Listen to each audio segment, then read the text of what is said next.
जय जिनेन्द्र, जय माता जी। मैं हूं पंडित युगवीर जैन। हमारे आज के इस वीडियो में हम कर्क लग्न में शनि की चर्चा करेंगे। शनिदेव नाम से ही लोग घबरा जाते हैं। शनिदेव हमें अशुभ कर्मों के लिए दंडित करते हैं। शनिदेव खराब ग्रह नहीं है। जो जिनकी कुंडली में अच्छे बैठे हैं, जो अच्छे काम करते हैं, उन्हें शनिदेव से डरने की जरूरत नहीं है, उन्हें अच्छा ही फल देंगे।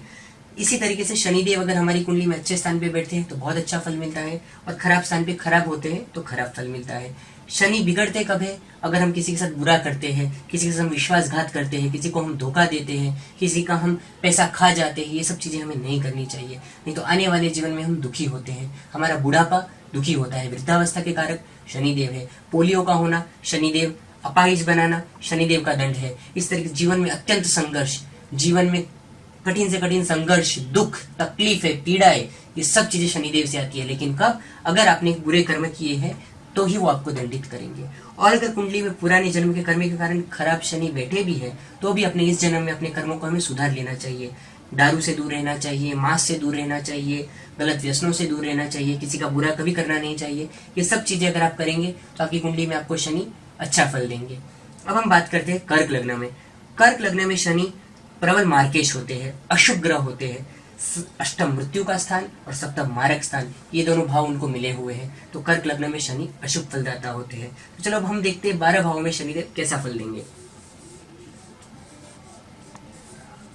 अगर शनिदेव लग्न में बैठे हैं कर्क लग्न की कुंडली में, तो यहाँ पे अशुभ फल देंगे, क्योंकि शत्रु क्षेत्री हो जाएंगे, चंद्र के घर में आ जाएंगे, हेल्थ की संबंधी चिंताएं आएंगी, जीवन में संघर्ष बढ़ेगा, संघर्ष से उन्नति होगी काफी, पारिवारिक चिंताएं, मैरिज लाइफ में चिंताएं, इस तरीके से हमें जीवन में कई परेशानियों का सामना, हेल्थ से संबंधी, वायु की तकलीफ जैसी कुछ हमें बाधाएं हमें देखने को मिल सकती है। इनकी एक दृष्टि पड़ेगी, तीसरी दृष्टि भाई बहन के स्थान के ऊपर। तो भाई बहन के स्थान पे दृष्टि ये भाई बहन से मतभेद कराएगी, कठोर परिश्रम करवाएगी, कठोर परिश्रम से सफलता दिलवाएगी। एक दृष्टि इनकी पड़ेगी सप्तम स्थान पे, खुद के भाव को देखेंगे, मैरिज भाव को। इसके लिए ये जीवन साथी हमें भाग्यशाली दिलवाएंगे, क्योंकि खुद के भाव को देखने के कारण जीवन साथी भाग्यशाली होगा और उनके भाग्य से आपको सहायता मिलेगी। और इनकी एक दृष्टि पड़ेगी यहाँ पर दशम भाव पर, और यहाँ पे पड़ेगी नीच की दृष्टि। और नीच की दृष्टि यहाँ पे पड़ने के कारण आजीविका के क्षेत्र में भी आपको ज्यादा संघर्ष करना होगा, उन्नति के लिए, नौकरी में प्रमोशन के लिए, खुद के व्यापार में कई बार आपको डाउनफॉल, नुकसान, संघर्ष, ये सब नकारात्मकता आपको यहाँ पे शनि की दिख सकती है। अब हम बात करते हैं शनिदेव की दूसरे भाव में। अगर शनिदेव यहाँ पे बैठे हैं तो भी ये हो जाएंगे शत्रु क्षेत्री। अष्टमेश के शत्रु भाव में जाने के कारण कुटुंब से मतभेद होगा, आर्थिक संघर्ष बढ़ेगा, फाइनेंशियली संघर्ष बढ़ेगा, कई बार वाणी के कारण भी काम बिगड़ेंगे, वाणी पे संयम बरतना चाहिए। इस तरीके से यहाँ के शनि जीवन में कौटुंबिक सुख में संघर्ष करेंगे, पैसे के सुख में संघर्ष करेंगे। और इनकी दृष्टि एक दृष्टि पड़ेगी चतुर्थ भाव में, मकान वाहन के सुख में कई बार विलंब हो सकता है, माता के संबंधी चिंता आ सकती है। इस तरीके से इनकी एक दृष्टि यहाँ पे हमें परेशानी करेगी। दूसरी इनकी दृष्टि पड़ेगी यहाँ पर सप्तम आयुष्य के स्थान पे। एक फायदा होगा यहाँ पे कि आयुष्य की वृद्धि करेंगे अष्टम भाव पे शनि, और दूसरा कुछ संघर्ष, जीवन में संघर्षों की वृद्धि होगी। शनि की दृष्टि खराब होती है, लेकिन खुद का भाव है, इसके लिए आयुष्य में जरूर ये वृद्धि करेंगे, लंबा आयुष्य देंगे। अब इनकी एक दृष्टि होगी लाभ भाव के ऊपर। इनकी तीसरी दृष्टि लाभ भाव पे पड़ने के कारण इनकम में बढ़ोतरी होगी, आवक में लाभ होगा, लेकिन बाधाओं से, संघर्ष से, आसानी से नहीं। क्योंकि यहाँ पे जहां भी इनकी दृष्टि पड़ेगी वहां पे बाधाओं से, संघर्ष से लाभ की प्राप्ति होगी। क्योंकि कर्क लग्न में शनि अशुभ ग्रह है, ऐसे भी कुदरती नैसर्गिक पापी ग्रह है, और कर्क लग्न में और अधिक पापी हो जाते हैं। अगर शनिदेव की हम बात करें तीसरे भाव में, तो ये इनके मित्र का घर है, यहाँ पे मित्र क्षेत्रीय होंगे, लेकिन कठोर परिश्रम से हमें फायदा करवाएंगे। कठोर पुरुषार्थी होगा जातक, कठोर मेहनती होंगे, पराक्रमी होगा जातक जिनके यहाँ पे बैठा हुआ है शनिदेव, और साहसी होंगे, हिम्मत वाले होंगे, और वो अपनी हिम्मत, अपनी साहस, अपनी मेहनत से उन्नति करेंगे। भाई बहन से मतभेद आएगा, भाई बहन संबंधी चिंताएं आएंगी, उससे हमें बचना चाहिए। पत्नी भाग्यशाली होगी यहाँ पे, क्योंकि सप्तमेश भी शनि है, पत्नी स्थान के भी अधिपति है, अपने स्थान से नवम स्थान पे शनि यहाँ बैठते हैं और मित्र क्षेत्री बैठते हैं। इसके लिए पत्नी भाग्यशाली होगी, उनके भाग्य से हमारे जीवन में मदद मिलेगी। इनकी एक तीसरी दृष्टि संतान भाव पे पड़ेगी, संतान के संबंधी चिंताएं आएगी, संतान से मतभेद होगा, संतान सुख में कुछ बाधा हो सकती है। इनकी एक दृष्टि पड़ेगी भाग्य भाव पे, तो भाग्योदय बाधाओं से होगा, शनै शनै धीरे धीरे होगा, भाग्योदय बाधाओं से होगा, उन्नतियों में बाधाएं रहेंगी, संघर्ष के साथ भाग्योदय होगा। एक दृष्टि पड़ेगी इनकी इनकी दृष्टि पड़ेगी व्यय स्थान के ऊपर। अब इनकी एक दृष्टि यहाँ पे पड़ने के कारण खर्च में व्यय होगा, अनअपेक्षित अचानक खोटे खर्चे आ जाना है, फालतू के खर्च आ जाना है, नहीं सोचकर भी वो खर्चा पड़ जाना है, ऐसे सब खर्चे आपको ये शनि यहाँ पे दृष्टि के कारण आपको देंगे। ये हुआ तीसरे शनि की बात। लेकिन जातक बहुत पराक्रमी होगा और यहाँ के शनि हमेशा शत्रुओं से रक्षा करते हैं। अब हम बात करते हैं चतुर्थ स्थान में शनि की। अगर चतुर्थ भाव में शनि होते हैं तो यहाँ पे उचके हो जाते हैं। शनि का यहाँ पे उचका होना पंच महापुरुष योग बनाएगा और यहाँ पे पंच महापुरुष योग के कारण माता का सुख उत्तम रहेगा, जातक नेता बन सकता है, जातक यानी इस कुंडली में जन्म लेने वाला इंसान बड़े ओहदे को प्राप्त कर सकता है, अपनी नौकरी में, अपने बिजनेस में, उसके घर में वो प्रमुख बन सकता है, अपने समाज में सब जगह उसे मान सम्मान, सुख समृद्धि, खुद का मकान, वाहन, ये सब सुख जातक को मिलेंगे। ये शनि के लिए एक बहुत अच्छा स्थान है क्योंकि केंद्र में उचके हो जाते हैं। आयुष्य लंबा होगा, आयुष्य जातक का लंबा होगा। पत्नी, विवाह के बाद भाग्योदय होगा, पत्नी बहुत भाग्यशाली होगी, पत्नी से सहायता प्राप्त होगी। इस तरीके से यहाँ के शनि अनेक प्रकार से लाभकारी सिद्ध होंगे। लेकिन आजीविका के स्थान में नीच के होने के कारण पिता से संबंधित कुछ चिंताएं, कभी गवर्नमेंट से संबंधित किसी परेशानी में फंस जाना है, गवर्नमेंट से किसी गैर कायदेसर ऐसा कुछ भी काम हो तो उससे हमेशा दूर रहना चाहिए। और कभी कुछ आजीविका में भी, व्यापार में भी कई बार हमें कुछ संघर्ष, नुकसानी, चढ़ उतर का सामना करना पड़ सकता है इनकी दशम भाव पे नीच की दृष्टि के कारण। इनकी एक दृष्टि पड़ेगी छठे भाव पे, तो यहाँ पे भी शनि की छठे भाव पे दृष्टि होने के कारण वायु की तकलीफ है, कुछ मामूली हेल्थ की समस्याएं हैं, इस तरीके के अशुभ फल हमें दिखते हैं। विरोध हमसे हमें बचना चाहिए, किसी से मतभेद में ज्यादा पड़ना नहीं चाहिए, मामूली नहीं तो हमें विरोध में भी नुकसानी का सामना करना पड़ता है, हमें कई फायदा होता रह जाता है। एक दृष्टि हुई सप्तम पे, अब हुई इनकी दसम दृष्टि। दसम दृष्टि पड़ेगी लग्न के ऊपर और यहाँ पे शत्रु दृष्टि से देखेंगे। यहाँ पे हेल्थ के संबंधी इश्यूज आ सकते हैं, वायु की तकलीफ, कुछ मानसिक तनाव यहाँ पे शनि दे सकते हैं। इस तरीके से कुछ इनकी दृष्टि का कुछ मामूली असर यहाँ पे नकारात्मक दिख सकता है क्योंकि गुरु की दृष्टि अमृतमय कही गई है और शनि की दृष्टि हमेशा खराब मानी गई है। लेकिन खुद के स्थान पे अगर जब वो देखते हैं या उच्च के स्थान पे देखते हैं तब जरूर उनकी दृष्टि में हमें कुछ फायदे भी मौजूद हमें मिलते हैं। अब हम शनि की बात करते हैं पंचम भाव में। अगर शनि पंचम भाव में बैठते हैं तो सप्तमेश होकर पंचम भाव में जाएंगे तो यहाँ पे विवाह के बाद भाग्योदय बढ़ेगा हमारा। अष्टमेश होकर पंचम भाव में जाएंगे, शत्रु क्षेत्री है, मैरिज लाइफ में मतभेद रहेगा, संतान संबंधी सुख में कुछ बाधाएं, मतभेद रहेंगे यहाँ पे शनि के शत्रु क्षेत्री होने के कारण। लेकिन लाभ स्थान की दृष्टि उनकी कठोर परिश्रम से हमें लाभ करवाएगी, उनके सप्तम स्थान पे दृष्टि वैवाहिक सुख को मजबूत करेगी। लेकिन खुद शत्रु क्षेत्री इसलिए मामूली मतभेद रहेंगे, भागीदारी में फायदा होगा, लेकिन भागीदारी भी सोच समझ के संभल कर करनी चाहिए क्योंकि कभी डिस्प्यूट हो सकता है इनकी। और एक दृष्टि इनकी पड़ेगी लाभ स्थान पे पड़ेगी, उसका लाभ होगा कुटुंब भाव पर। कुटुंब भाव पे पड़ने से कुटुंब में मतभेद होगा, कुटुंब में मतभेद में वृद्धि होगी, उससे भी हमें बचना चाहिए। अब हम बात करते हैं कर्क लग्न में शनि के छठे भाव में। अगर यहाँ पे छठे भाव में शनि अगर अकेले बैठे हैं तो ये विपरीत राजयोगकारी होंगे। विपरीत राजयोग के कारण ये विरोधियों को परास्त करेंगे, ये रोगों को ठीक करेंगे। लेकिन अगर इस छठे घर में शनि हो, अगर कोई रोग हो तो लंबा चलता है, कोई बीमारी हो तो लंबी चलती है, जल्दी मिटती नहीं है। और अगर शनि यहाँ पे हो तो वायु की तकलीफ की भी संभावनाएं बढ़ जाती है। लेकिन शत्रु विरोधियों को परास्त करना, अपने कॉम्पिटिटर्स को पीछे छोड़ के आदमी को आगे आने के लिए ये बहुत अच्छी स्थिति है। और दाम्पत्य जीवन में भी कुछ मतभेद यहाँ पे शनि जरूर देंगे। अपने आयुष्य के स्थान को देखेंगे, आयुष्य में वृद्धि करेंगे, संघर्ष से सफलताएं प्राप्त होंगी, लेकिन संघर्ष बढ़ेगा और आयुष्य लंबा होगा। एक सप्तम दृष्टि पड़ेगी यहाँ पे व्यय स्थान के ऊपर, तो यहाँ पे दृष्टि पड़ने के कारण फालतू का खर्चा बहुत बढ़ेगा, बगैर सोचा हुआ अचानक खर्चे आ जाएंगे, आप थोड़ी सी बचत करेंगे और इस तरीके से आपका खर्चा बढ़ जाएगा, जिसके कारण परेशानी होगी, मानसिक तनाव उत्पन्न होगा। और एक 10वीं दृष्टि होगी यहाँ पे तीसरे भाव में, भाई बहन के सुख में कुछ कमी आएगी, भाई बहन से मतभेद बढ़ेगा, कठोर परिश्रम आपको कठिन मेहनत करवाएंगे यहाँ पे तीसरी दृष्टि के कारण।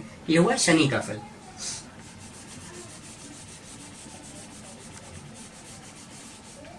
अब हम अगर बात करें शनि की सप्तम भाव में, यहाँ पे शनि हो जाएंगे स्वग्रही।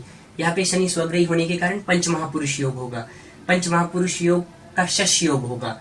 और यहाँ पे शनि आपको शादी के बाद भाग्योदय देंगे, जीवन साथी आपका बहुत भाग्यशाली होगा, आप खुद अपने ओहदे में अपने एरिया में, अपने समाज में मुखिया, प्रमुख, बहुत ही उन्नतिशील व्यक्ति बन पाएंगे, ट्रस्टी बन पाएंगे। इस तरह अपने समाज में आप आगे आ पाएंगे। और दूसरी चीज यहाँ पे भागीदारी में लाभ होगा, आपको आजीविका के क्षेत्र में भी उन्नति मिलेगी, क्योंकि दसम से दसम स्थान होता है ये, इसको दैनिक रोजगार बोलते हैं। ये हमारा दीर्घकालीन रोजगार है और ये दैनिक रोजगार है, जिसे हम रोज का गल्ला बोलते हैं।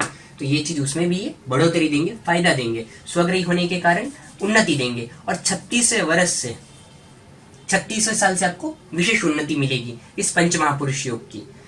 आपको उन्नति मिलेगी, आर्थिक सुख सुविधाएं मिलेगी, आपको पद प्राप्ति होगी। इस तरीके से अनेक प्रकार से आपके लिए लाभकारी सिद्ध होगी। आपके आयुष्य में वृद्धि होगी, लंबा आयुष्य प्राप्त होगा। यहाँ पे स्वग्रही शनि होने पर, बलवान होने पर आपका आयुष्य भी आपको लंबा होगा।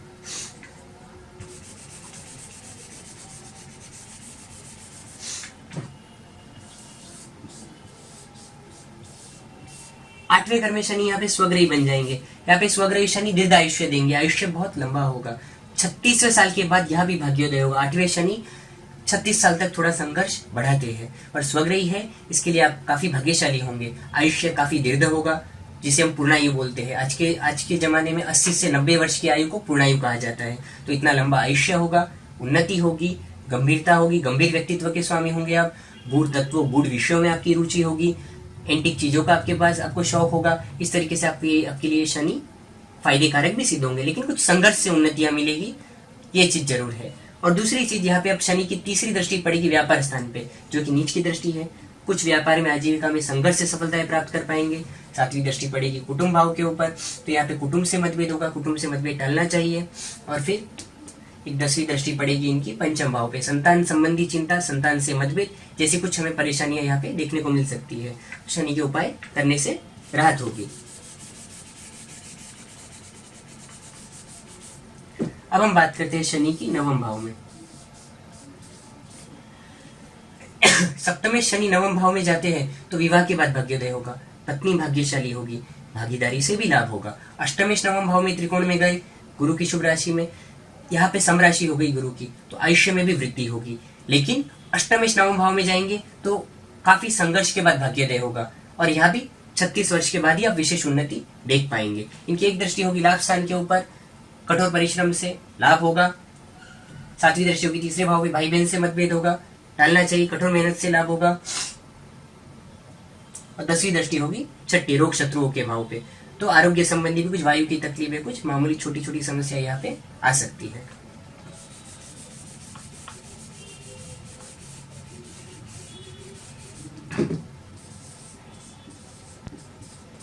बात करते हैं शनि की दशम भाव में, यहाँ पे ये हो जाएंगे नीच के। बहुत खराब स्थिति है शनि की। जातक को आजीविका के क्षेत्र में बहुत चिंताओं का सामना करना पड़ सकता है। खुद के बिजनेस करने में बहुत तकलीफ, बहुत संघर्ष का प्राप्ति हो सकती है। नौकरी में उन्नति के लिए बाधाएं आएंगी, अपने टैलेंट के हिसाब से सही समय पे प्रमोशन नहीं मिलेगा, बाधाएं रहेंगी। तो इस तरीके से यहाँ के शनि भी हमारे लिए नुकसानकारक है। कहीं पे भी अगर आप टैक्स चोरी कर रहे हैं, कुछ इलीगल काम कर रहे हैं, तो गवर्नमेंट के किसी कानून के सकते में आप आ सकते हैं, तो गवर्नमेंट से भी आपको नुकसान हो सकता है। तो इस तरह के शनि में आपको संभालना चाहिए। ऐसी सिचुएशन में अगर नीच भंग हो गया है तो संघर्ष से बहुत लाभ भी प्राप्त होता है, लेकिन वो पूरा एक अलग विभाग है, वो हमें योगी ज्योतिषी को दिखाना चाहिए। तो इस तरीके से अगर शनि यहाँ पे नीच के होते हैं तो हानिकारक है, तो इनके उपाय हमें जरूर करने चाहिए। शनिवार के व्रत करने चाहिए, दान करने चाहिए, और योगी ज्योतिषियों को दिखा के अपनी कुंडली और कई बार कई लोगों के फोन आते हैं, एक सवाल पूछ लेते, एक सवाल व्हाट्सअप कर देते हैं। ऐसे नहीं होता है। सिर्फ एक ग्रह देख के हम पूरा कभी भी ग्रह का प्रेडिक्शन नहीं हो सकता है। उसके साथ साथ उसकी प्रतियुतियां, दृष्टियां, कितने अंश पे, उनकी क्या अवस्थाएं है, वो चरित में कहाँ पे है, वो नवमांश में कहाँ पे है, कई चीजें देखी जाती है बारीकी से। इसीलिए मैं लोगों को कहता हूँ पहले अपॉइंटमेंट बुक करिए, अपना प्रॉपर समय बुक करिए, और फिर शांति से बात होती है। जैसे घाई में एक व्हाट्सएप पे मैसेज कर दिया, जवाब नहीं आता है, आपने एक फोन कर दिया, तुरंत बात नहीं हो जाती है। ये गंभीर विषय है, इसको समय देना पड़ता है। तो इस तरीके से शनि का यहाँ पे हमें फल मिलता है। अब हम बात करते हैं शनि के 11वें भाव में। अगर शनि यहाँ पे 11वें भाव में आते हैं तो शादी के बाद भाग्योदय होगा। यहाँ भी पत्नी पक्ष से बहुत फायदा होगा, ससुराल पक्ष से बहुत फायदा होगा। हमें वहां ससुराल पक्ष से लाभ की प्राप्ति होगी, आयुष्य में वृद्धि होगी, मित्र क्षेत्रीय लाभ स्थान में भागीदारी से लाभ करवाएंगे ये शनि। और मित्र क्षेत्रीय कई बार शनि की संबंधित वस्तुओं से, तेल की वस्तु है, लोखंड है, मेटल है, इन चीजों से भी आपको लाभ की प्राप्ति हो सकती है। एक दृष्टि पड़ेगी लग्न भाव पे, जो कि स्वास्थ्य के लिए कुछ नकारात्मक असर देगी, हेल्थ का ध्यान रखना चाहिए, वायु की तकलीफ जैसी छोटी मोटी चीजें। संतान भाव की दृष्टि पड़ेगी, संतान से मतभेद, पेट में वायु के संबंधी समस्याएं, ये चीजें होंगी। और एक दशम दृष्टि से अपने अष्टम भाव को देखेंगे, यहाँ पे आयुष्य में वृद्धि करेंगे और संघर्ष से सफलता मिलेगी, संघर्ष में कुछ बढ़ोतरी करते हैं। अब हम बात करते हैं शनि की 12वें घर में। कर्क लग्न की कुंडली में अगर शनि 12वें घर में जाते हैं तो ये मित्र का घर है, लेकिन दाम्पत्य जीवन में कलह बढ़ती है। तो दाम्पत्य जीवन में एडजस्ट लेट गो करके हमें चलना चाहिए, वरना वो चीज हमारे जीवन में मानसिक कष्ट बढ़ जाएगा और वैवाहिक जीवन की जो मानसिक सुख होना चाहिए हमारे जीवन में, उसमें कमी आ जाएगी। अष्टमेशों के 12वें घर में जाते हैं, अगर ये अकेले है तो विपरीत राजयोग के कारण आपको अचानक धन सुख समृद्धि में वृद्धि करेंगे, पैसे की वृद्धि हो जाएगी, अचानक आपको मकान गाड़ी का योग बन जाएगा। ये विपरीत राजयोग का फल है, लेकिन उसको भी सूक्ष्मता से अध्ययन करना पड़ता है। अगर इसके साथ कोई दूसरा ग्रह आ गया, तो शुभ ग्रह आ गया, शुभ स्थान का स्वामी, तो विपरीत राजयोग भंग हो जाता है, तो विपरीत राजयोग का फल नहीं मिलता है। और इनकी एक दृष्टि पड़ेगी कुटुंब भाव पे, कुटुंब से मतभेद होगा, कुटुंब से मामूली मतभेद देंगे यहाँ पे ये, तो हमें उसे अवॉइड करना चाहिए। कुछ चीजें हम खुद कर सकते हैं, हर चीज के लिए पूजा कराने की जरूरत नहीं होती है। विवाह से एक छठे भाव पे दृष्टि करेंगे, मामूली वायु के संबंधी कोई समस्या आ सकती है, तुरंत इलाज कराइए, हेल्थ का ध्यान रखिए, बचाव हो जाएगा। एक भाग्य स्थान पे दृष्टि पड़ेगी, भाग्योदय विलंब से होगा।